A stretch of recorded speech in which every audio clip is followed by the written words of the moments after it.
কাউকে মনে আঘাত করা আর কবরে ফুল দিয়ে সাজানোটা অনেকটা একই ব্যাপার।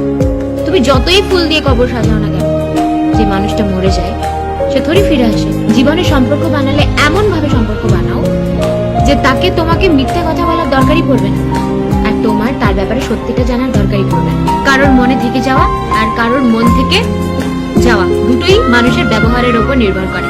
আজকালকার দুনিয়ায় শুভ চিন্তাকরা তো এরকম হয়ে যাচ্ছে যে তোমার কিছু একটা শুভ হয়ে গেলে তারা চিন্তিত হয়ে যাচ্ছে। কোনো মানুষ যদি তোমার গায়ে কাদা ছিটায়, কোনো মানুষ যদি তোমার সাথে বাজে ব্যবহার করে, মনে রাখবে যে মানুষ তো সেটাই দেবে না যেটা তার কাছে আছে।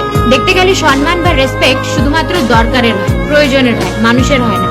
দরকার বা প্রয়োজনও শেষ, সম্মান বা রেসপেক্টও শেষ। কেউ খুব সুন্দর একটা কথা বলেছে যে সময় তবুও সময় মতন পাল্টায়, কিন্তু মানুষ যে কোনো সময় পাল্টেছে। যার যাওয়ার তাকে যেতে পারে, আর যদিও বা সে থেকে যায় তাকে চলে যায়, তাই না?